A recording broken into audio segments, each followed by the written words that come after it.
저는 평범한 30대 여성입니다. 그리고 한 아이의 엄마이자 5년간의 결혼 생활을 마무리한 이혼녀, 소위 말하는 돌싱녀입니다.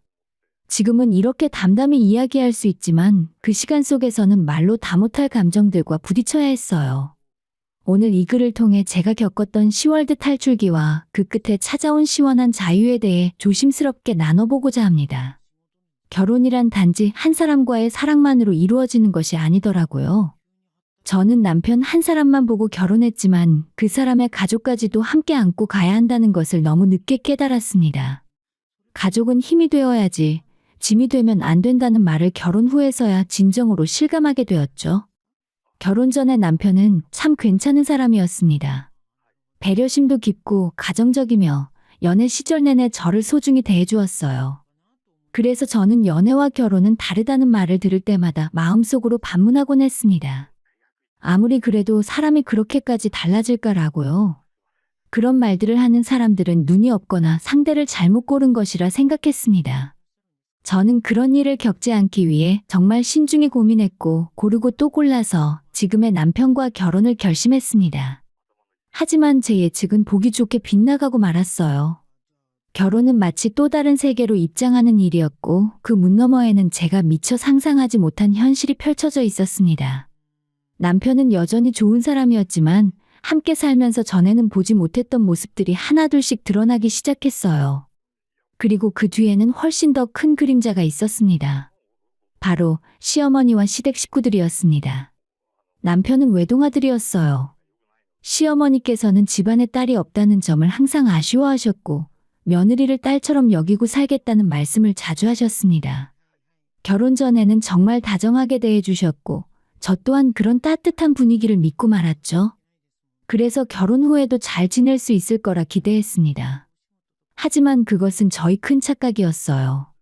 결혼 후 시어머니는 전혀 다른 사람처럼 변하셨습니다.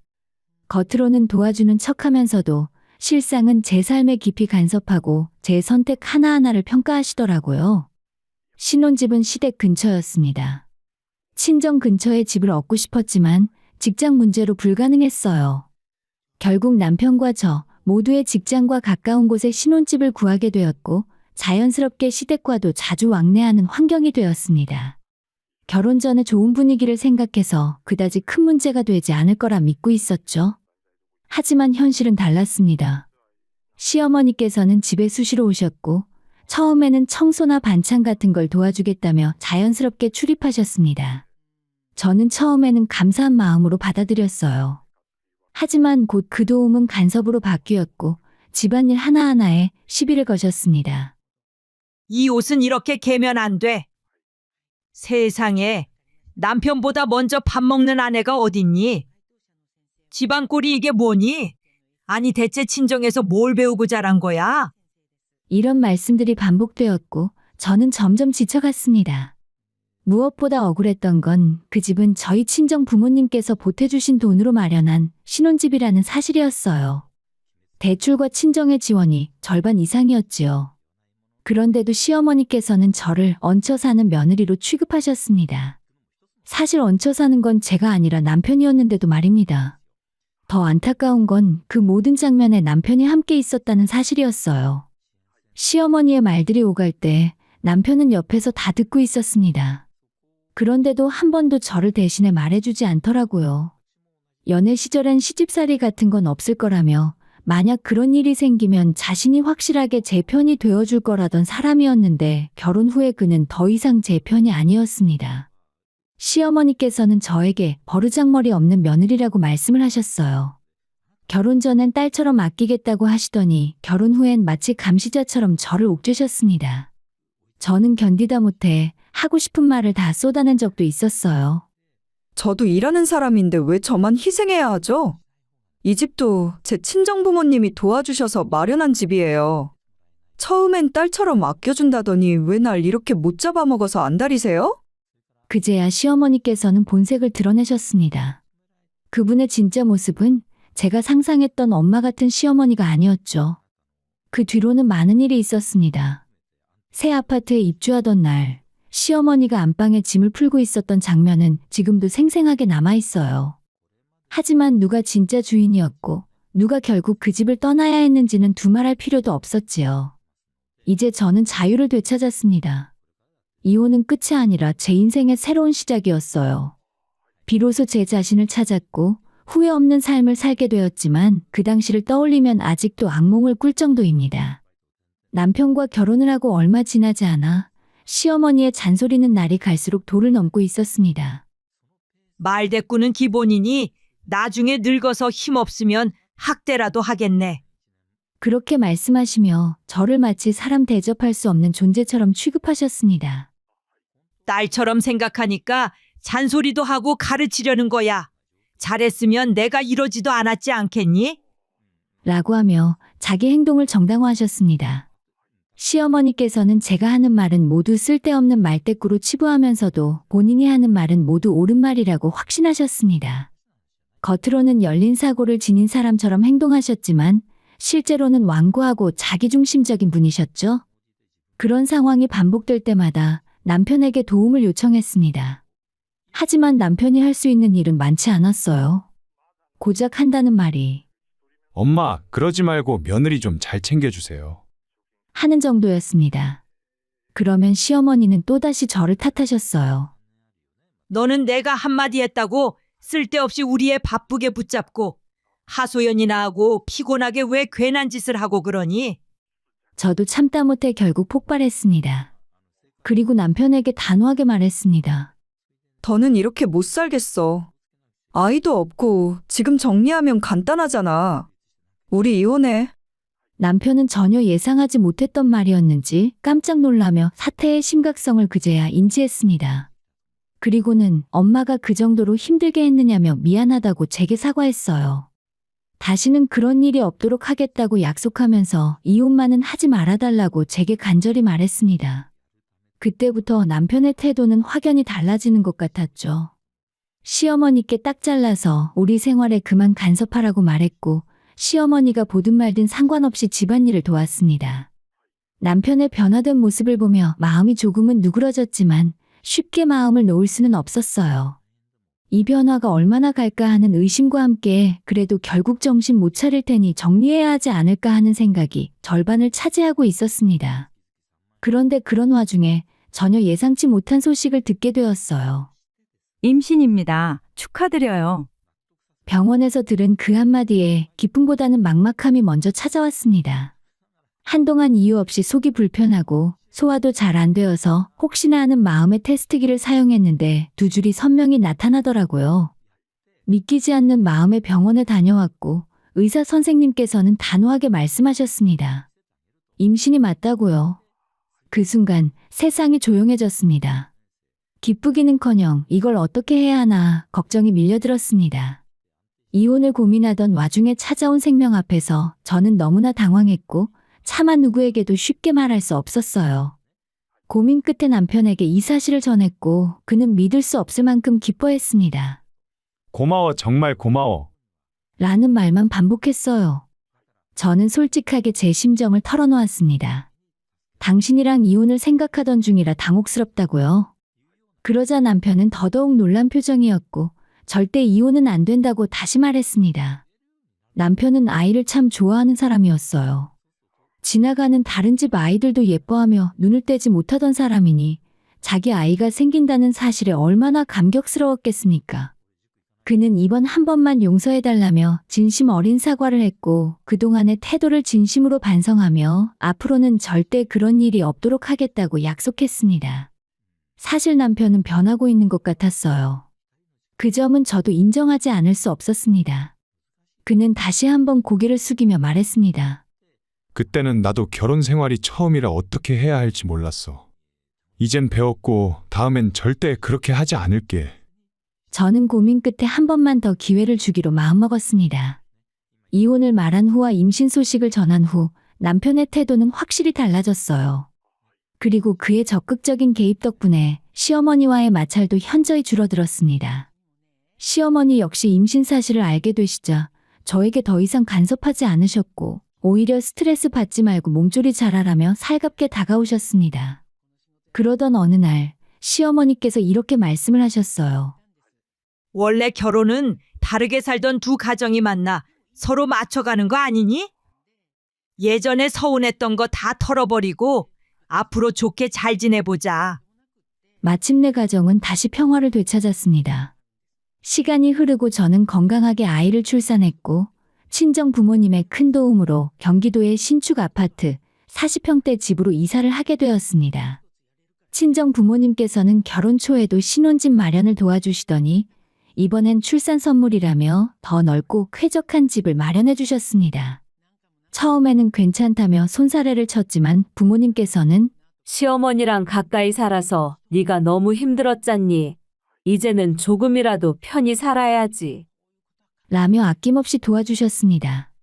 아이가 자라면서 더 넓은 공간이 필요할 거라고 하시며 이번에도 따뜻한 손길을 내밀어 주셨습니다. 사실 저는 마음이 무거웠습니다. 결혼 후에도 부모님께 너무 많은 도움을 받는 것 같아 죄송했고 혹시 두 분의 노후를 제가 야금야금 갉아먹는 건 아닐까 하는 걱정도 들었습니다. 하지만 부모님께서는 오히려 담담하게 말씀하셨습니다. 부모가 자식 도와주는 게 당연하지. 남도 아니고 우리가 도와준다는데 뭐가 문제니? 그냥 잘 살아주면 그걸로 됐다. 다행히 아버지의 사업도 꾸준히 잘 되고 있어서 여유가 있는 편이셨습니다. 그런 부모님의 말씀이 감사하면서도 한편으로는 더욱 잘 살아야겠다는 책임감이 들었어요. 이사 소식을 들은 남편은 저보다도 더 기뻐했고 새 집을 보며 무척 만족스러워했습니다. 그러던 어느 날 시어머니께서 아이를 보러 집에 찾아오셨다가 말씀을 하셨어요. 집이 정말 좋네. 실제 평수보다 더 넓어 보이고 깔끔하니 참 괜찮다. 그리고는 안방을 유심히 보시더니 조심스럽게 이런 말씀을 덧붙이셨습니다. 근데 이 안방은 너희가 쓰기엔 좀 크지 않니? 화장실도 딸려 있고 옥방도 있고 혹시 내가 여기 들어와서 살면 어떨까? 집에서 지내면서 애도 봐주고 너희도 편하고 좋잖아. 그 순간 시어머니의 말에 저는 정신이 번쩍 들었습니다. 하도 새 집에 관심을 보이셔서 왜 그러시나 싶었는데 그 눈빛은 명백했어요. 아, 또 시작이구나. 시어머니와의 관계가 다시 좋아졌다고는 하지만 아무리 그래도 함께 한 집에서 살 만큼 편한 사이는 아니었습니다. 사실 시어머니와 사이가 아무리 좋아진다 해도 함께 살고 싶은 며느리가 과연 이 세상에 몇이나 있을까요? 제 생각에는 그런 며느리는 거의 없다고 단언할 수 있습니다. 육아와 살림으로 정신없는 나날 속에 시어머니까지 함께 생활하게 된다면 결국 모든 부담은 제 몫이 될 것이 뻔했어요. 발 디딜 틈도 없이 바쁘게 돌아가는 하루 속에서 시어머니까지 모셔야 한다면 저는 아마 지쳐 쓰러지고 말았을 겁니다. 그래서 저는 남편의 옆구리를 슬쩍슬쩍 찔렀습니다. 혹여나 어머니가 새집에 눈독을 들이지 않게 단단히 마음을 먹고 잘 정리하라고 눈치도 주고 말로도 강조했지요. 다행히 남편은 제 뜻을 이해해 주었고 저를 대신해 시어머니를 잘 설득해 주었습니다. 시어머니께서는 애 키우는 게 힘들지 않냐며 슬그머니 함께 지내자고 제안하셨지만 친정엄마나 도와주시는 분들도 계시고 베이비시터도 구할 예정이에요. 라고 정중히 말씀드리며 단호하게 거절했습니다. 결혼 전에도 그랬지만 결혼하고 나서는 더욱 느낀 점이 하나 있어요.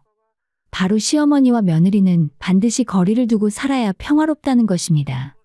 시어머니가 안방에 슬쩍 관심을 보였던 그때도 남편과 함께 적절하게 대응할 수 있었기에 큰 문제 없이 넘어갈 수 있었어요. 게다가 곧 새 집으로 이사를 가게 되면 시댁과도 물리적인 거리가 멀어지니 앞으로는 훨씬 더 편안한 삶이 펼쳐지리라 기대했습니다. 하지만 그런 저희 예상은 완전히 빗나가고야 말았죠. 이사 전날 정말 믿기 어려운 일이 벌어졌습니다. 이사를 하루 앞두고 저는 미리 옮겨둔 짐들을 정리를 하려고 새 집으로 향했어요. 도착하자마자 비밀번호를 누르고 문을 열었는데 현관 신발장에 낯익은 신발 한 켤레가 놓여 있었습니다. 아무도 없는 집에 웬 신발이지? 처음에는 무심코 넘기려 했지만 뭔가 이상한 기분이 들어 조심스럽게 집 안으로 들어섰습니다. 집 안은 여전히 텅 비어 있었고 제가 미리 옮겨둔 몇 가지 짐 외에는 아무것도 없었어요. 그런데 안방 문이 반쯤 열려 있었고 그 사이로 은은한 불빛이 새어나왔습니다. 안에서는 누군가 분주하게 움직이는 소리까지 들려왔습니다. 그 순간 제 심장은 두근두근 요동쳤습니다. 혹시 도둑인가? 순간적으로 공포감이 밀려왔어요. 하지만 곧 이내 이상한 생각이 들었습니다. 아직 가구도 들어오지 않은 빈집에 도둑이 들 이유가 있을까? 용기를 내어 조심스럽게 안방방으로 다가갔습니다. 그리고 문을 확 열며 소리쳤습니다. 누구세요? 그리고 그 안에서 저와 눈이 마주친 사람은 다름 아닌 시어머니셨습니다. 도둑이 아니라는 사실에 안도한 것도 잠시 이 상황이 도무지 납득이 가지 않았어요. 아무도 없는 새 집에 아직 입주도 하지 않은 그 안방에서 시어머니께서는 혼자 짐을 정리하고 계셨던 것입니다. 저는 너무 놀란 나머지 따져 물었어요. 어머님, 이게 무슨 일이에요? 여긴 어떻게 들어오신 거예요? 그러자 시어머니께서는 태연하게 말씀하셨습니다. 아들한테는 다 이야기했는데 너는 아직 못 들었니? 내가 어떤 방에서 지낼까 고민했는데 아무래도 이 안방이 제일 괜찮더라고. 내가 윗사람인데 당연히 안방을 써야 하지 않겠니? 저는 그 말을 듣고 충격을 받았습니다. 아니, 이 방은 저희 부부가 쓰기로 한 안방이에요. 저한테는 아무 말도 없었는데 이런 중요한 걸 왜 저한테 먼저 상의하지 않으셨어요? 그러자 시어머니는 이렇게 말하셨어요. 바쁘다 보면 깜빡할 수도 있는 거 아니니? 어차피 이렇게 알게 됐잖아. 근데 혹시 같이 사는 거 싫어서 그래? 나는 너 도와주려고 그러는 건데 그렇게 싫은 티내니까 서운하다. 도와주시겠다는 말에 저는 더 이상 할 말을 잃었습니다. 아니, 대체 무엇을 도와주시겠다는 거예요? 그러자 시어머니께서는 담담하게 말씀하셨습니다. 손주 봐준다니까? 네가 애 키우느라 힘들까 봐 들어오려고 하는 거야. 그 말을 듣는 순간 저는 정말 기가 막혔습니다. 시어머니는 임신 사실을 알았을 때도 나는 이제 늙어서 애 키울 자신 없다. 애 맡길 생각이면 접어라. 단호하게 선을 그었던 분이셨어요. 그런 분이 이제 와서 갑자기 도와주겠다고 말씀하시니 그 말의 진정성이 느껴질 수 있을 리 없었습니다. 게다가 저와는 어떤 상의도 없이 혼자 남편에게만 말하고는 이미 짐까지 풀어놓은 상황이었어요. 저는 분명히 말씀드렸습니다. 시어머니께 아이를 맡길 생각은 전혀 없었고 그래서 육아휴직도 신청했으며 이후에는 베이비시터를 고용할 예정이라고요. 그랬기에 시어머니가 안방을 차지하고 앉아 애를 봐주겠다고 말씀하시는 그 모습이 제게는 어처구니 없게 느껴졌습니다. 저는 시어머니께 제 입장을 모두 말씀드렸죠. 이 상황이 너무도 황당했기 때문입니다. 그러자 시어머니께서는 뜻밖의 말씀을 하셨어요. 너 혹시 안방 못 쓰게 돼서 이러는 거니? 정말 세상에 속도 참 좁다. 내가 네 애 봐주려고 그러는 건데 안방 하나 못 내줘? 그렇게 야박하게 살지 마라. 시어머니인 내가 안방을 써야지 누가 써? 그 말씀을 들으면서 저는 제 귀를 의심했습니다. 언제부터 안방이 시어머니의 권리였을까요? 우리 부부가 신혼부터 함께 살며 지켜온 공간, 그리고 이제 겨우 제자리를 찾아가는 그 공간을 아무 말도 없이 당연히 시어머니 방이라고 정해버리시는 모습에 저는 참담함마저 느꼈습니다. 어머님, 이건 안방을 쓰고 안 쓰고의 문제가 아니에요. 같이 살겠다는 걸 사전상의도 없이 결정하시고 저 몰래 짐까지 푸신 그 태도가 문제라고요. 그렇게 조심스럽게 말씀드렸지만 시어머니는 제 진심은 들으려 하지 않으셨습니다. 제 반응을 그저 안방 하나 때문에 예민한 며느리 정도로 받아들이셨고 저를 속 좁은 사람으로 몰아가셨어요. 시어머니는 한 사람이고 우리는 부부인데 왜 둘이 좁은 방에 들어가고 혼자 넓은 안방을 써야 하는 걸까요? 그뿐만 아니라 저희가 먼저 이 집에 들어와 같이 살자고 권한 것도 아닌데 혼자 짐부터 들이면서 기정사실화하시는 모습에선 일말의 배려도 느껴지지 않았습니다. 심지어 손주 봐주려는 건데 이 정도면 안방 내줘야 하는 거 아니냐고까지 하셨어요. 그 말이 얼마나 생색처럼 들렸는지 모릅니다. 사실 대부분의 시어머니들은 며느리가 먼저 같이 살자고 권해도 불편하다며 사양하십니다. 왜냐하면 아들 며느리 부부가 더 편히 지내길 바라시기 때문인데 저희 시어머니는 달랐습니다. 저는 그때야 확실히 알게 되었습니다.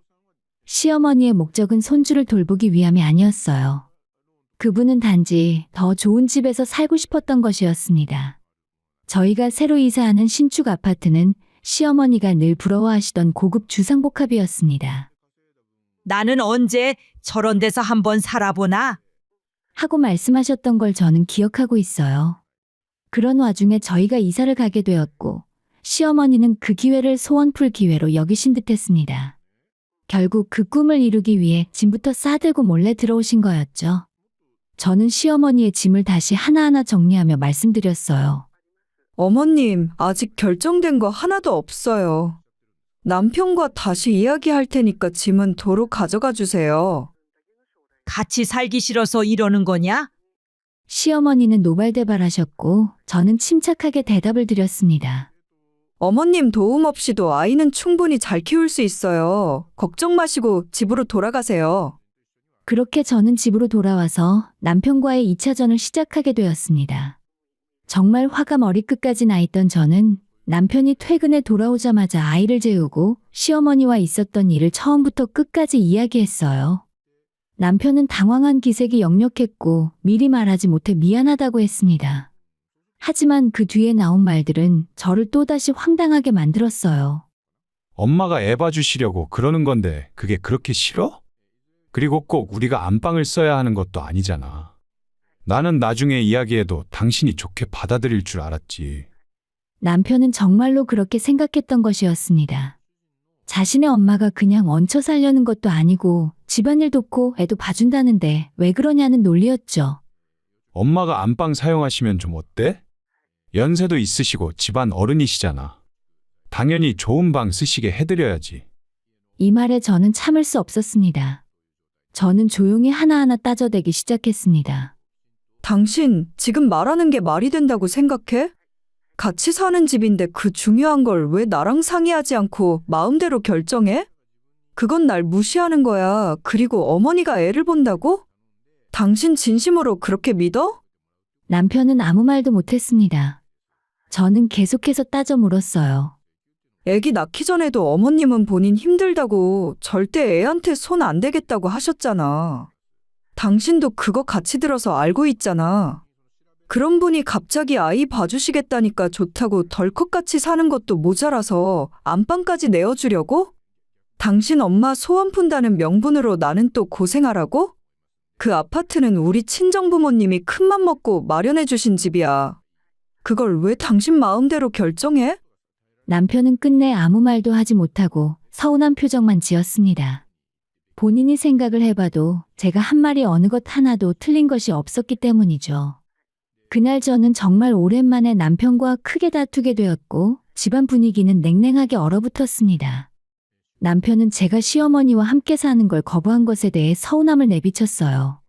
좋게 말하고 미리 양해를 구했으면 그나마 이해라도 했을 텐데 저는 차마 납득할 수 없었습니다.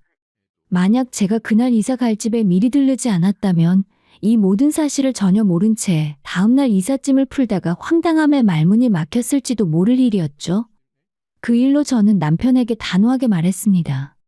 당신 엄마 소원이 뭐든 간에 그걸 내가 왜 들어줘야 해? 지금은 나도 힘든 시기야. 애 키우랴 살림하랴 정신없는 와중에 왜 어머님 수발까지 들어야 하냐고. 솔직히 당신도 알잖아. 당신 엄마는 날 도와줄 뿐이 아니야. 그러니까 더 이상 나를 힘들게 만들지 마. 그랬다간 당신까지 어머님 집으로 돌려보낼 수밖에 없어. 남편은 꿀먹은 벙어리처럼 아무 말도 하지 못했고 저는 그 이후로 더는 남편의 눈치를 보지 않았습니다.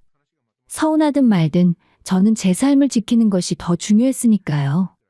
그런데 그렇게 마무리된 줄 알았던 상황 속에서 또 한 번 믿을 수 없는 일이 벌어지고 말았습니다. 다음 날 예정대로 이삿짐을 챙겨서 새 집으로 향했어요. 그런데 믿을 수 없는 일이 벌어졌습니다. 시어머니께서 버젓이 문 앞에 서서 우리를 맞이하고 계셨던 것입니다.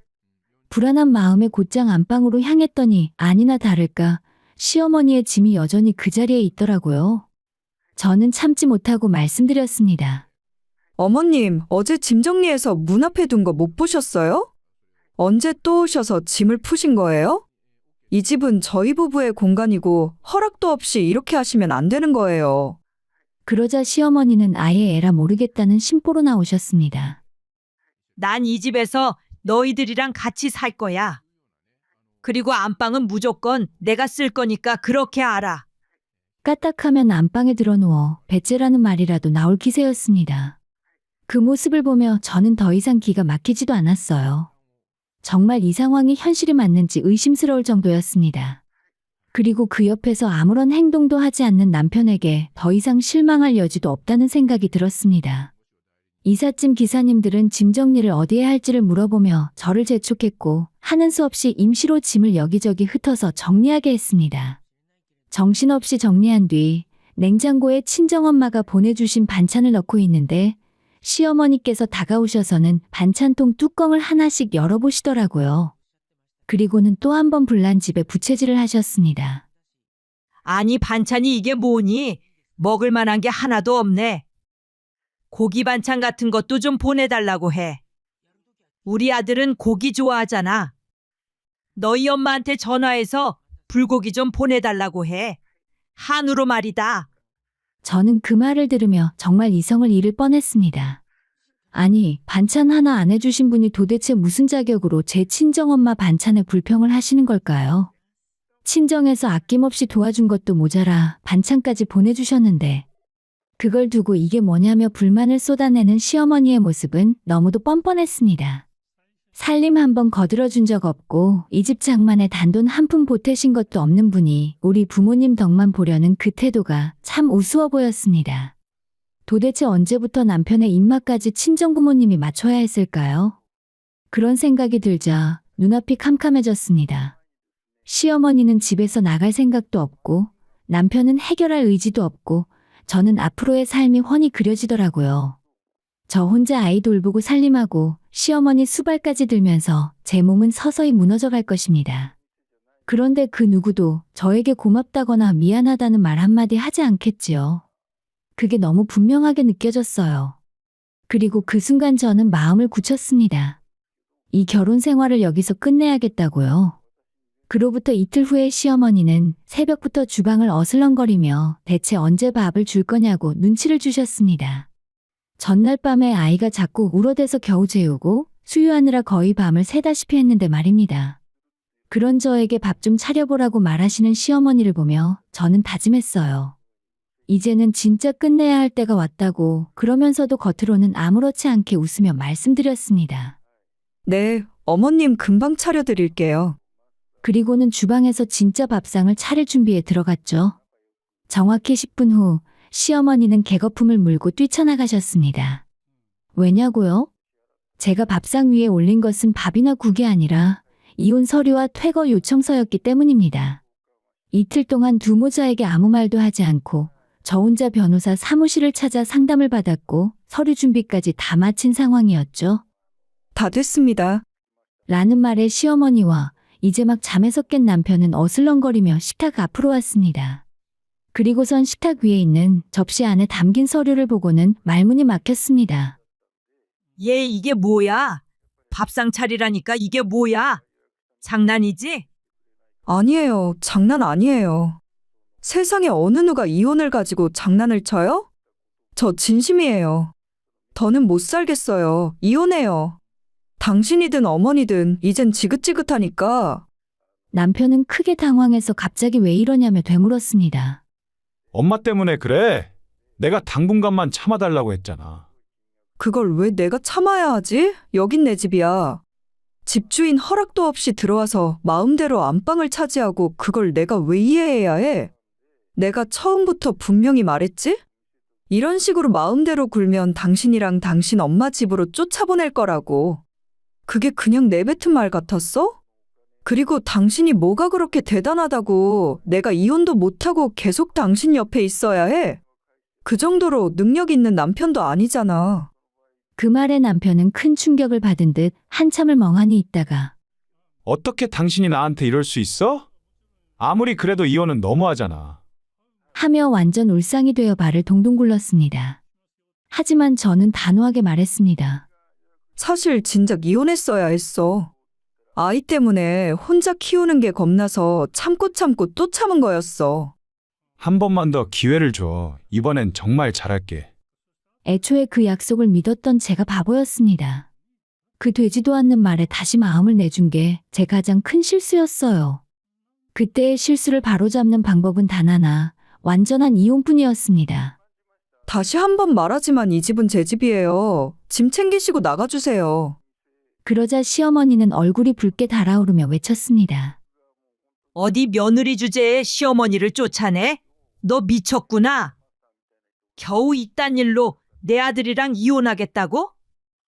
나랑 같이 살기 싫어서 남편이랑 시어머니를 쫓아내겠다는 게 말이 돼?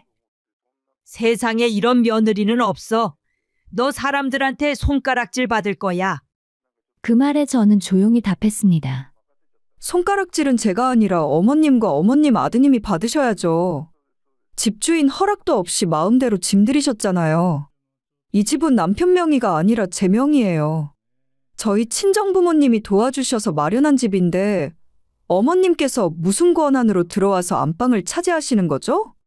제 말에 시어머니는 분을 참지 못하고 당장이라도 제게 달려들 기세로 저를 노려보았습니다. 하지만 제가 틀린 말을 하지 않았기 때문에 아무 말도 못하셨어요. 그저 부들부들 떨며 열만 내실 뿐이었죠. 저는 다시 한번 강조했습니다. 다 필요 없고요. 저는 이혼할 겁니다. 그러니까 지금 당장 짐 챙기시고 제 집에서 나가주세요. 그제서야 남편은 무릎을 꿇고 제 앞에서 애원하기 시작했습니다. 잘못했어. 제발 이러지 마. 한 번만 더, 진짜 마지막으로 딱 한 번만 더 기회를 줘. 그 모습을 본 시어머니는 기가 막힌다는 듯 남편의 등을 때리며 말했습니다. 네가 뭘 잘못했다고 무릎을 꿇어? 너가 뭘 잘못했어? 남편은 그런 시어머니의 손을 뿌리치며 소리쳤습니다. 엄마 때문에 나 지금 이혼당하게 생겼잖아. 왜 때려? 당장 미안하다고 해. 엄마도 빨리 사과해. 눈치를 보던 남편이 이혼장을 들이밀자 다급히 태도를 바꾸는 모습에 저는 차마 말을 잇지 못했습니다. 하지만 이미 늦어도 늦었어요. 저는 차갑게 말했습니다. 이혼하자고 했을 때 다시는 어머니 문제로 힘들게 하지 않겠다고 약속했잖아. 그 약속 못 지킨 건 내가 아니라 너야. 기회는 단 한 번뿐이었고 그걸 걷어찬 사람도 너였어. 제 단호한 눈빛을 본 남편은 제가 더는 돌아갈 마음이 없다는 걸 알았던 것 같았어요. 하지만 그럼에도 끝까지 아이를 핑계로 매달리기 시작했습니다. 아이 생각 좀 해줘. 우리 아들이 아빠 없는 아이로 자라게 만들 거야? 이혼하면 아이 정서에 좋을 게 뭐가 있어? 당신 그렇게 이기적인 사람이었어? 그 말에 저는 비웃음이 나올 뻔했습니다. 웃긴다 진짜. 입에 침이나 바르고 애 걱정해. 그렇게 아이를 끔찍히 아끼는 사람이 기저귀 하나 안 갈고 새벽에 울어도 골아떨어져 자던 사람이 무슨 아빠 흉내를 내? 아빠라는 이유만으로 좋은 아빠가 되는 게 아니야. 넌 아빠도 아니야. 잘 쳐줘도 그냥 동거인이었어. 그 말에 남편은 말을 잇지 못하고 그저 고개를 숙이며 빌었습니다. 미안해. 제발 이러지 마. 시어머니는 그 모습을 보며 가슴을 치고 울부짖었지만 이미 늦은 일이었어요. 그리고 시어머니는 마지막까지 버티기 작전에 들어갔습니다. 어디 나를 쫓아낼 테면 쫓아내봐. 난 인정 못해. 그래서 저는 경찰을 불렀어요. 이번에는 정말 확실히 끝내야 했으니까요. 법적으로는 이 집이 제 명의였고 시어머니와 남편은 무단 점유자였습니다. 일단 경찰을 이용해서 집에서 쫓아낸 뒤에 그들이 그동안 저에게 해온 모든 정서적 학대와 시집살이를 정리해서 소송을 제기했습니다. 변호사를 통해서 할 수 있는 모든 걸 계산해서 손해배상 소송까지 함께요. 그들은 억울하다고 외쳤지만 제가 녹취해둔 수많은 증거들 앞에서 아무 말도 하지 못했습니다. 손주 봐주고 있으니 여긴 내 집이나 다름없어. 특히 시어머니의 녹취는 결정적인 증거가 되었고 법원의 판결은 제 손을 들어주었습니다. 남편은 재산 분할조차 받지 못한 채 집에서 쫓겨났고 시어머니는 짐을 바리바리 싸서 본인의 집으로 그대로 돌아가야 했습니다. 이후 시어머니는 동네방네 며느리 때문에 집을 잃었다며 제가 나쁜 며느리라는 소문을 퍼뜨리고 다니더라고요. 하지만 세상 사람들 아무도 그녀의 이야기를 믿지 않았습니다. 사람들은 바보가 아니니까요. 시어머니의 평소 행실을 아는 이들은 오히려 저를 위로했고 결국 시어머니는 주변에서 외면당하게 되었습니다. 남편은 그 뒤로 몇 번 더 저를 찾아왔습니다. 우리 엄마는 잊어버리고 새로운 마음으로 시작하자. 다시 받아줘. 하지만 저는 단 한 번도 그 말에 대답하지 않았습니다. 아이 핑계로 계속 찾아오기에 한 달에 한 번 법원에서 정해진 날만 찾아와. 접견일 외에는 쓸데없이 연락하지 말고. 딱 잘라 말했습니다. 당연한 소리지만 친권도 양육권도 모두 제가 갖고 있었습니다. 애초에 남편은 줄을 잘못 썼고 그 대가는 집도 자식도 잃는 것이었습니다. 시어머니는 고급 아파트에서 새 삶을 꿈꾸셨지만 결국 제 집에서 나가고 다시 원래 살던 집으로 돌아가야만 했어요. 만약 시어머니께서 진심으로 도와주고 싶다며 정중하게 함께 살 수 없겠냐고 제안하셨다면 저도 그 진심을 받아들였을지도 모릅니다. 하지만 그분은 애초에 그런 사람이 아니었어요. 이 모든 일을 겪으며 저는 확실히 깨달았습니다. 가족이라는 이름으로 누군가를 지배하려는 사람은 결국 가족에게 외면당한다는 것을요. 지금 저는 아이와 함께 조용하고 평화로운 삶을 살고 있습니다. 친정 부모님의 따뜻한 도움 속에서 부족하지만 나름의 행복을 쌓아가며 지내고 있습니다. 저는 비록 멀리 돌아왔지만 이렇게 제 인생의 이 막을 다시 시작했습니다.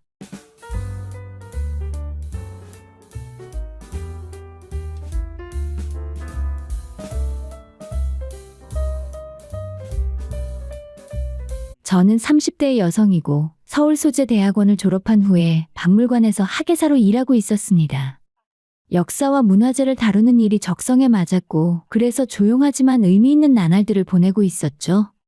그러던 중 지인의 소개로 한 남자를 만나게 되었습니다. 그는 의류 브랜드 대기업에 다니는 디자이너였습니다. 첫인상부터 남달랐어요. 단정한 외모에 차분한 말투, 그리고 무엇보다 자신의 일에 대한 열정이 느껴졌습니다. 저희 브랜드는 편하게 입을 수 있으면서도 전문성을 잃지 않는 디자인을 추구하고 있어요. 그의 이야기를 들으면서 저는 자연스럽게 이 사람에게 끌렸습니다. 그는 어린 시절 가난한 환경에서 자랐지만 스스로 공부하고 노력해서 지금의 자리에 올랐다고 했습니다. 솔직히 쉽지 않았어요. 하지만 포기하지 않으면 길은 보이더라고요. 그의 진솔한 모습에 마음이 움직였습니다. 몇 번 만나다 보니 연애는 자연스럽게 시작되었고 제 나이 30대 중반에 결혼에 골인했습니다. 결혼 생활은 정말 행복했어요. 남편은 시부모님께도 효도했지만 저희 친정 부모님께도 진심으로 잘해주었어요. 특히 제 아버지와의 관계가 각별했습니다. 사위야, 오늘 한판 어때? 장인어른, 이번엔 제가 이길 겁니다. 아버지와 남편은 주말마다 바둑을 두며 시간을 보냈습니다. 진짜 부자 같은 사이였죠. 어머니는 그런 모습을 흐뭇하게 바라보시며 말씀하셨습니다. 우리 딸이 정말 좋은 사람 만났구나. 남편은 바쁜 와중에도 저를 위해 종종 도시락을 싸주곤 했습니다. 회사 일이 많아도 가족과의 시간을 소중히 여겼고 주변 사람들도 그의 성실함과 배려심을 인정했습니다. 저는 정말 완벽한 남편을 만났다고 생각했습니다. 모든 게 순조로워 보였고 우리의 미래도 밝게만 느껴졌죠. 하지만 시간이 지나면서 조금씩 이상한 점들이 눈에 띄기 시작했습니다. 남편의 회사에 20살 초반의 여직원이 입사했습니다. 처음엔 단순히 신입 직원이라고만 생각했어요. 그런데 어느 날 회사에 들렀을 때 그 여직원이 유독 남편 곁에 자주 있는 게 보였습니다. 점심시간에도 나란히 앉아 도시락을 먹고 퇴근 시간이 지나도 남편 사무실에 남아있는 모습이 반복되었습니다. 저뿐만 아니라 시어머니께서도 같은 느낌을 받으셨는지 조심스럽게 말씀하셨어요. 며느리야, 요즘 회사에 새로 들어온 애가 우리 아들한테 좀 많이 붙어 있는 것 같지 않니? 저도 그렇게 느끼고 있었지만 확신할 수는 없었습니다. 그저 제 착각이기를 바랬죠. 그러던 어느 날 퇴근 후에 깜짝 방문 삼아서 남편 회사에 들렀습니다. 사무실 불이 켜져 있어 안을 들여다봤는데 남편과 그 여직원이 단둘이 나란히 앉아 도시락을 먹고 있었습니다. 제 심장이 쿵 내려앉는 느낌이 들었어요.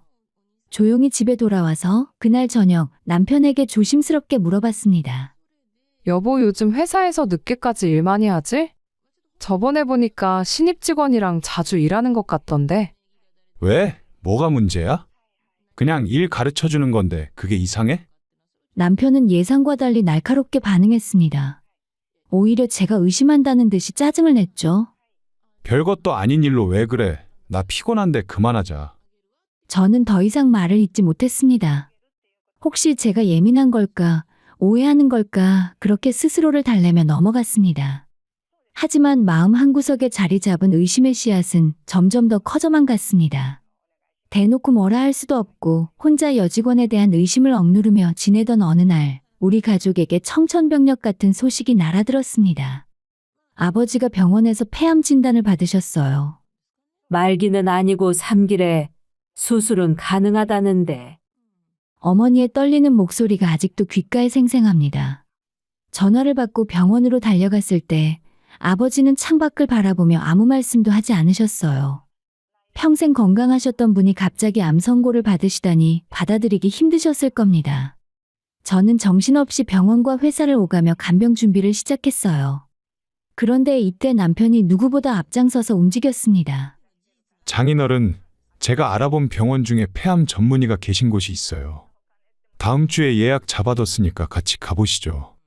자네가 그렇게까지? 저는 장인어른을 제 아버지라고 생각하니까요. 당연한 거예요. 남편은 진료 예약부터 입원 수속, 수술 일정까지 모든 걸 직접 챙겼습니다. 저와 언니는 남편의 헌신에 감동할 수밖에 없었어요. 친정엄마께서도 사위가 고맙다며 눈물을 보이셨죠.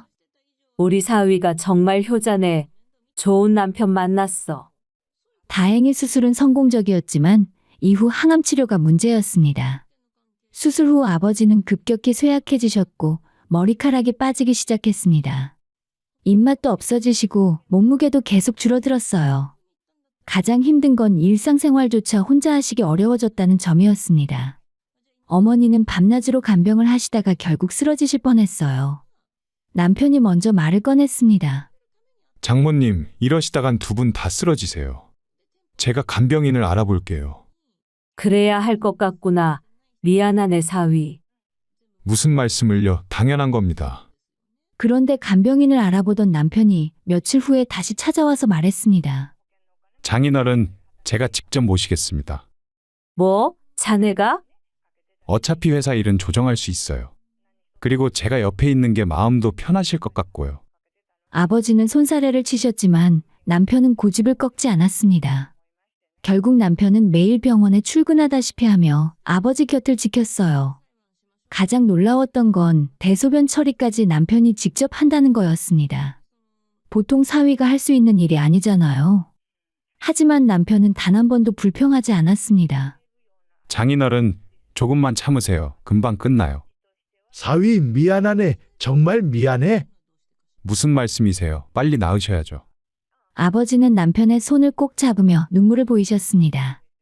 그 모습을 본 저와 언니 그리고 어머니도 모두 울었습니다. 그렇게 몇 달간의 힘든 시간이 흘렀습니다. 남편의 헌신 덕분이었을까요? 아버지는 점차 회복되셨어요. 항암 치료도 마무리되고 일상생활도 가능할 정도로 건강을 되찾으셨습니다. 이게 다 우리 사위 덕분이야.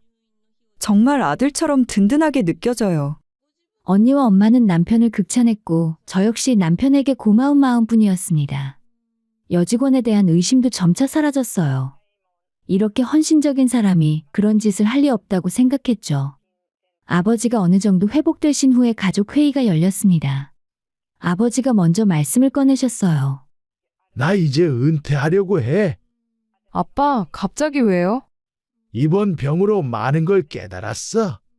이제 나이도 있고 건강도 예전 같지 않으니 회사는 젊은 사람한테 맡기고 싶구나.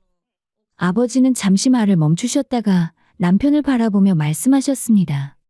사위, 자네가 내 회사를 맡아줬으면 좋겠어. 장인어른, 저는 디자인 일을 하는 사람인데요. 자네 능력을 내가 가장 잘 알지. 이번에 나를 간병하면서도 회사 일을 놓치지 않았잖아. 그리고 무엇보다 내가 믿을 수 있는 사람은 자네밖에 없어. 남편은 한참을 고민하는 듯했습니다. 저도 걱정이 되었어요. 완전히 다른 업종인데 괜찮을까 싶었죠. 하지만 어머니와 언니가 적극적으로 권유했습니다. 사위가 맡아서 하면 우리도 안심이지. 제부가 할 수 있어요. 우리가 도울게요. 결국 남편은 고민 끝에 아버지의 회사를 맡기로 결정했습니다. 최선을 다하겠습니다. 장인어른. 고맙다, 사위. 넌 우리 집안의 기둥이야. 그날 저녁 집으로 돌아오는 차 안에서 남편에게 말했습니다. 여보 고생 많았어. 정말 고마워. 당연한 일 했을 뿐이야. 우리 가족 일이잖아. 남편의 얼굴에는 잔잔한 미소가 번졌습니다. 저는 그 순간 정말 좋은 사람과 결혼했다고 다시 한번 확신했어요. 아버지를 간병하며 보여준 남편의 헌신은 진짜였다고 믿었습니다. 여직원에 대한 의심도 완전히 사라졌죠. 그저 제가 예민했던 거라고 남편을 의심한 제 자신이 부끄러웠어요.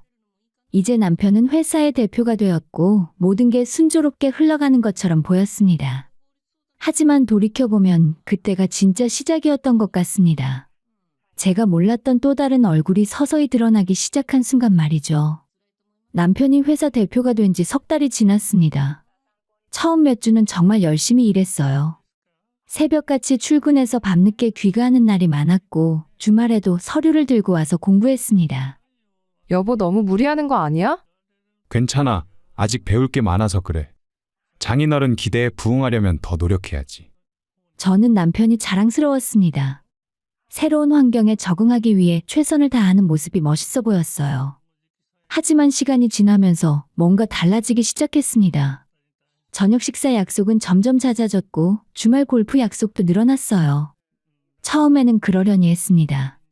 대표라면 당연히 인맥 관리도 중요하니까요. 오늘도 회식이야? 임원들이랑 팀장들 모여서 회의도 할 겸 식사하기로 했어. 아무래도 직원들과 친해져야 일이 잘 풀리거든. 요즘 너무 자주 나가는 것 같은데. 회사 운영하려면 이 정도는 기본이야. 장인어른도 예전에 이렇게 하셨다고 하더라고. 남편의 말에 일리가 있다고 생각했습니다. 제가 회사 경영에 대해서는 아무것도 모르니 할 말도 없더라고요. 그런데 어느 날 시어머니께서 전화를 주셨습니다.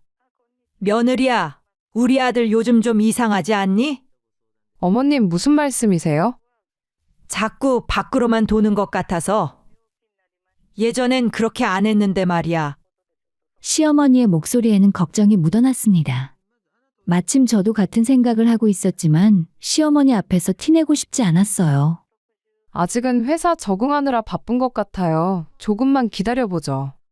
하지만 제 불안은 점점 커져갔습니다. 그러던 어느 날 회사 근처에서 우연히 언니를 만났습니다. 언니는 아버지 회사와 관련된 일로 종종 방문하곤 했거든요. 너 제부 회사에 새로 들어온 직원 알아?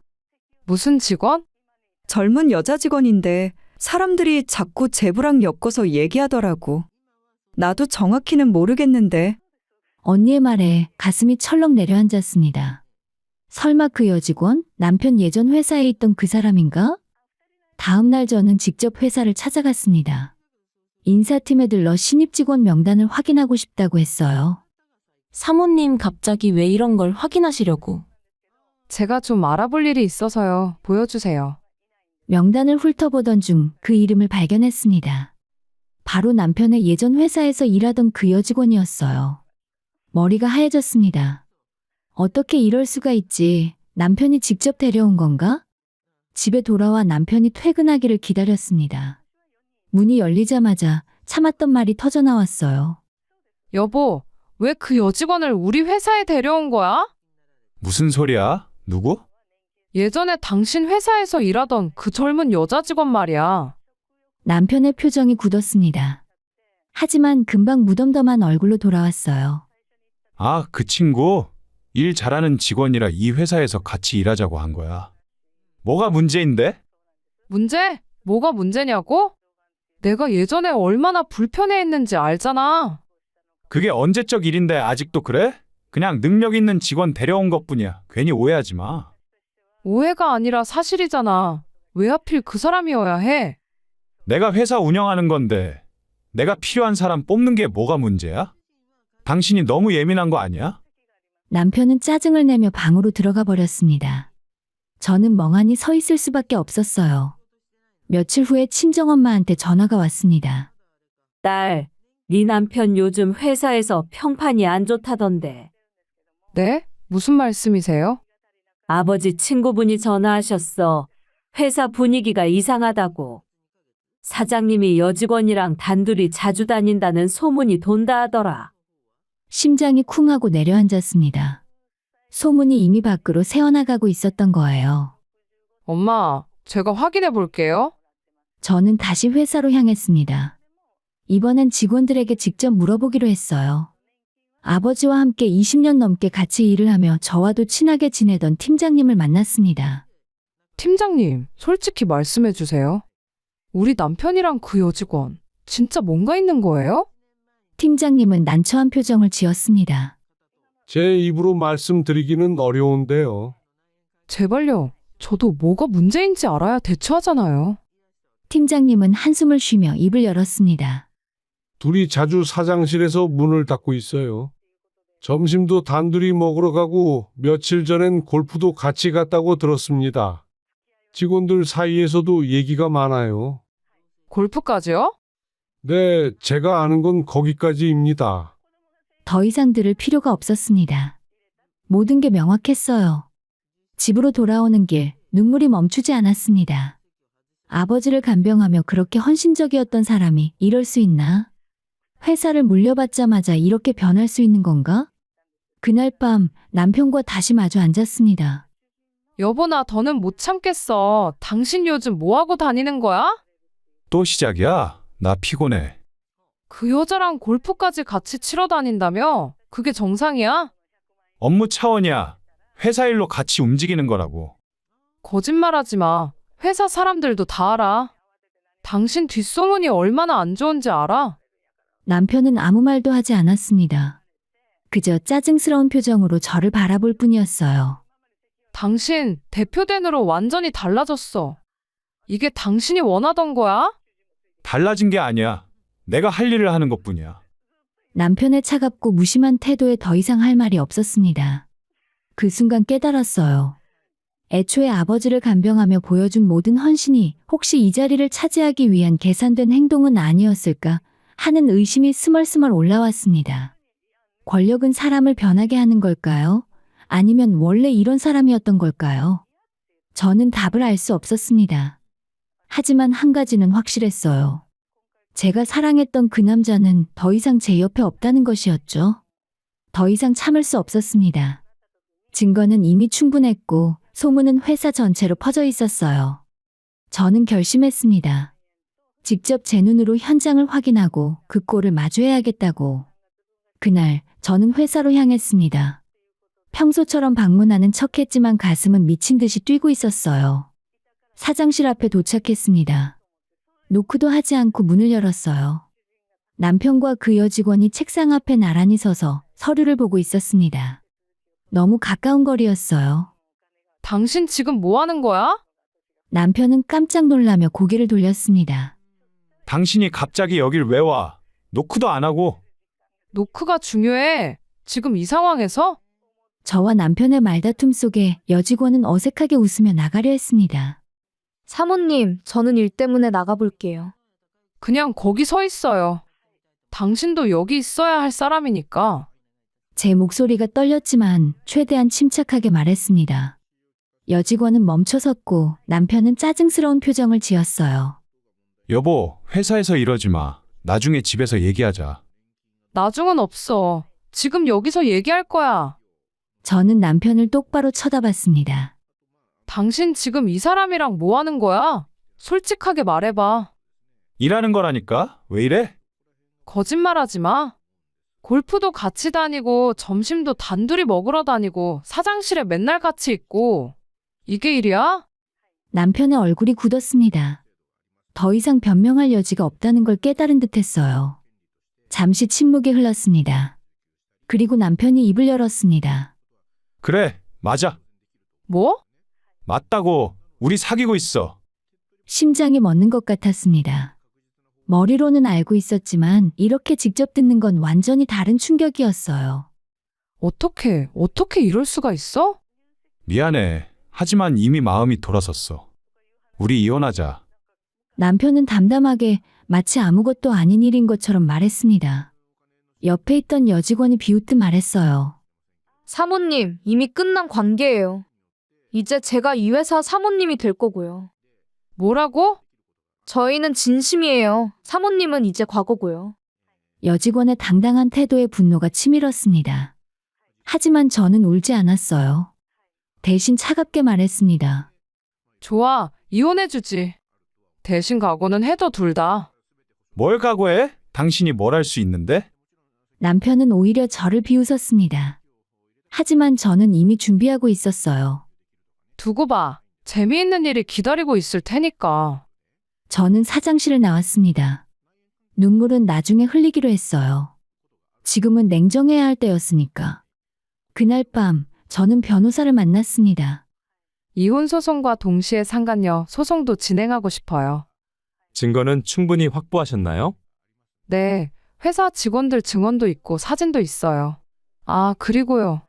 저는 가방에서 서류 뭉치를 꺼냈습니다. 법인카드 사용 내역이요. 남편이 회사 돈으로 그 여자랑 골프도 치고 해외여행을 다녀왔어요. 변호사의 표정이 바뀌었습니다. 이건 횡령 혐의로도 고소할 수 있겠는데요. 그것까지 해주세요. 전부 다. 이혼 절차는 빠르게 진행되었습니다. 남편도 더 이상 저와 함께 있을 생각이 없었으니까요. 저는 위자료와 집을 받는 조건으로 합의했습니다. 아버지의 회사 지분은 이미 남편에게 넘어간 상태라 제가 손을 쓸 수 없었어요. 하지만 저는 포기하지 않았습니다. 이혼 후에 저는 회사 법무를 담당하는 변호사에게 연락했습니다. 제가 확보한 증거가 있는데 지금 현 대표님의 횡령 정황이 보입니다. 사모님, 정말이십니까? 네, 법인카드 사용 내역 보세요. 개인적인 해외여행과 골프도 치면서 회사 카드를 썼어요. 호텔, 항공료, 식사비 전부요. 변호사도 즉시 조사에 들어갔습니다. 그리고 점점 더 많은 사실들이 드러났어요. 남편은 법인카드로 명품 가방을 사고 고급 레스토랑에서 식사하고 심지어 여행 경비까지 회사 돈으로 처리했습니다. 전부 그 여직원과 함께였어요. 더 충격적인 건 여직원도 회계 업무를 담당하면서 일부 자금을 빼돌렸다는 사실이었습니다. 둘이 공모해서 회사 돈을 계획적으로 횡령한 거예요. 이 정도면 형사 고소를 들어가야겠습니다. 변호사의 말에 저는 고개를 끄덕였습니다. 당연히 해야죠. 며칠 후에 남편과 그 여직원은 경찰 조사를 받게 되었습니다. 증거는 너무 명확했어요. 법인카드 내역, 해외여행 사진, 호텔 예약 기록, 회계장부까지. 남편은 처음엔 발뺌하려 했지만 증거 앞에서는 어쩔 수 없었습니다. 이건 오해예요. 오해가 아니에요. 당신이 직접 쓴 거잖아요. 검찰 조사가 시작되었고 언론에도 작게 기사가 났습니다. 대기업 출신 대표, 불륜 상대와 장인 회사 자금 횡령 혐의. 이 모든 사실을 알게 된 아버지와 어머니는 충격에 빠졌습니다. 내가 회사를 그런 놈한테 맡겼다니? 아버지는 자책하며 눈물을 흘리셨어요. 어머니도 말을 잇지 못하셨죠. 아빠 괜찮아요. 이제라도 알게 된 게 다행이에요. 저는 부모님을 위로했지만 사실 저도 무너질 것 같았습니다. 그렇게 완벽해 보이던 남편이, 그렇게 헌신적이던 사위가 알고 보니 회사를 손에 넣기 위한 계산된 행동이었던 것 같더라고요. 아니면 권력을 손에 쥔 후에 본성이 드러난 건지도 모르죠. 저는 진실을 알 수 없었습니다. 하지만 한 가지는 확실했어요. 이제 남편은 모든 것을 잃게 될 거라는 것을요. 검찰의 조사는 신속하게 진행되었습니다. 남편과 그 여직원에 대한 증거는 너무나 명확했어요. 법인카드 내역, 회계장부, 해외여행 기록, 백화점 영수증과 호텔 예약 내역까지. 둘이 함께 회사 자금을 빼돌렸다는 사실은 부정할 수 없었습니다. 무엇보다 충격적이었던 건 횡령 금액이 생각보다 훨씬 컸다는 거예요. 총 횡령 금액이 지금까지 확인된 것만 6억을 넘습니다. 변호사의 말에 아버지는 고개를 떨구셨습니다. 내가 믿었던 사위가 어머니는 아무 말씀도 하지 못하셨어요. 그저 눈물만 흘리셨죠. 회사 내부는 혼란에 빠졌습니다. 임직원들 사이에서는 불안감이 퍼졌고 거래처에서도 계약을 재검토하겠다는 연락이 쏟아졌어요. 가장 큰 타격은 투자사였습니다. 이런 상황에서는 더 이상 투자를 진행할 수 없습니다. 잠깐만 기다려 주십시오. 곧 새로운 대표를 선임할 예정입니다. 죄송하지만 이미 결정된 사항입니다. 잠깐 사이에 주요 투자사 3곳이 계약을 취소했습니다. 회사는 순식간에 재정 위기에 빠졌어요. 남편은 대표 자리에서 물러나야 했습니다. 이사회에서 만장일치로 해임을 결정했죠. 더 이상 이 회사를 말아먹을 순 없습니다. 임원들의 차가운 시선 앞에서 남편은 아무 말도 하지 못했습니다. 그리고 2달의 시간 후 1심 판결이 나왔습니다. 피고인에게 징역 3년을 선고한다. 남편은 법정에서 실형을 받았습니다.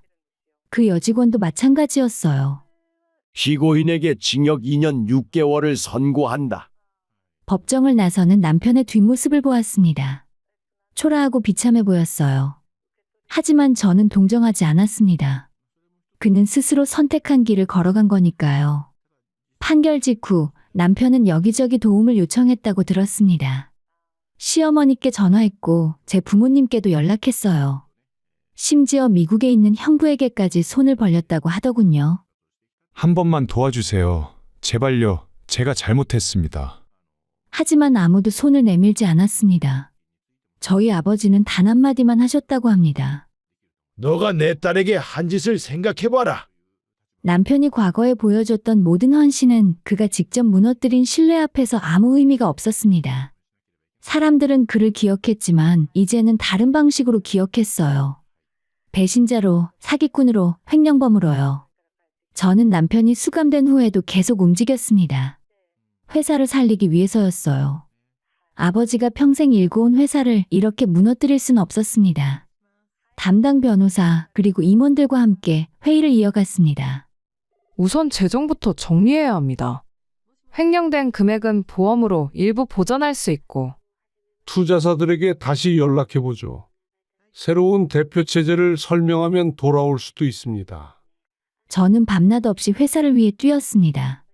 학예사로 일했던 제가 경영에 대해 아는 게 많지는 않았지만 그때그때 배우면서 움직였어요.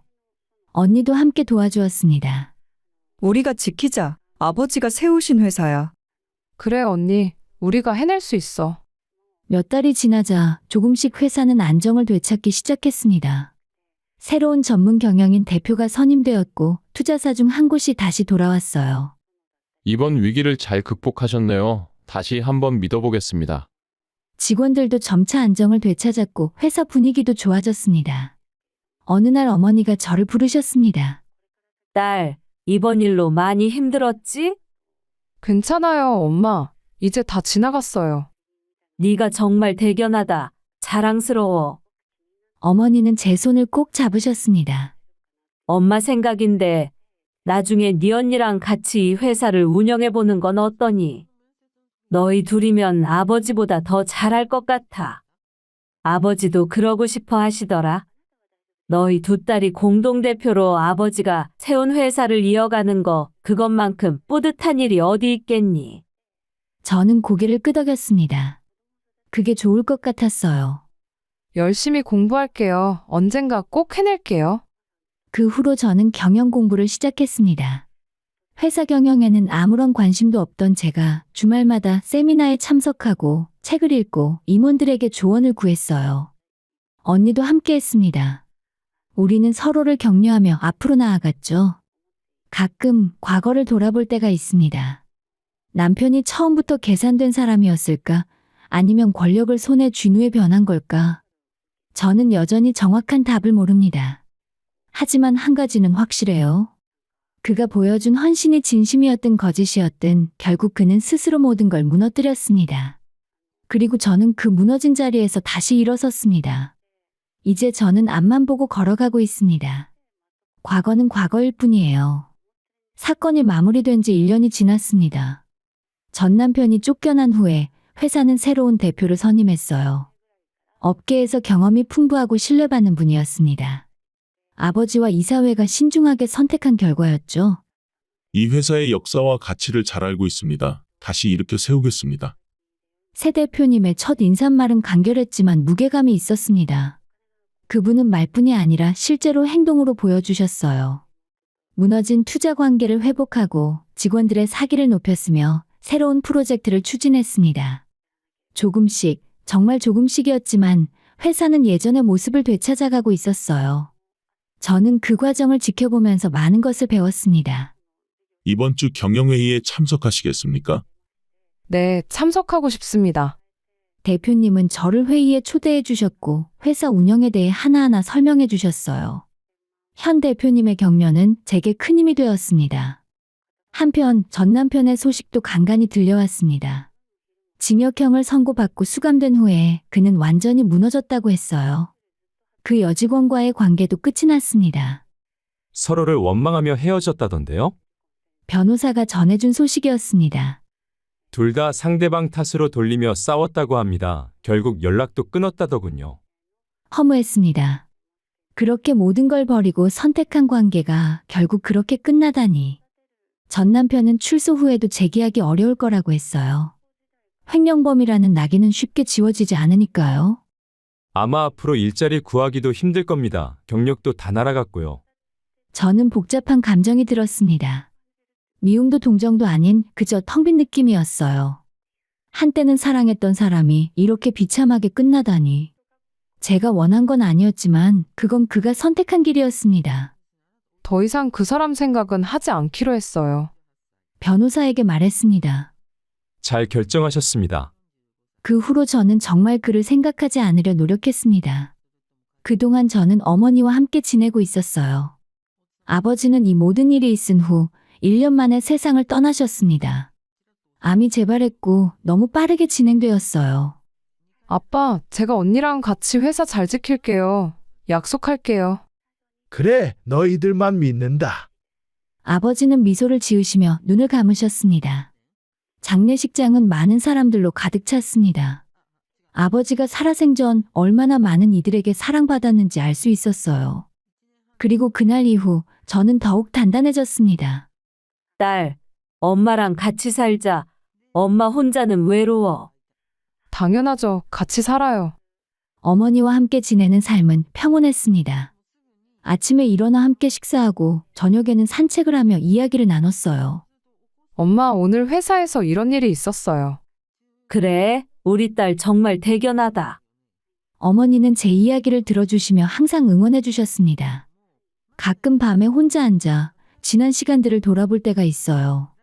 그리 길지 않은 결혼 생활과 남편의 배신, 아버지의 병환, 이혼과 법정 싸움, 그리고 회사의 위기. 정말 많은 일들이 있었어요. 그 과정에서 저는 무너질 뻔했고 포기하고 싶었던 순간도 많았습니다. 하지만 저는 견뎌냈어요. 스스로를 포기하지 않았고 가족을 지켰으며 회사도 살렸습니다. 그리고 그 사실이 지금의 저를 지탱하는 힘이 됩니다. 전 남편이 처음부터 그런 사람이었는지 아니면 권력이 그를 변하게 만든 건지는 여전히 모릅니다. 하지만 이제 그건 중요하지 않아요. 중요한 건 저는 그 속에서도 나 자신을 잃지 않았다는 것과 그리고 다시 일어섰다는 것입니다. 요즘 저는 회사 일을 배우며 아버지를 많이 떠올립니다. 언젠가 아빠를 다시 만나게 되면 부끄럽지 않게 살았다고 말씀드릴 수 있을 것 같아요. 그렇게 다짐하며 하루하루를 살아가고 있습니다.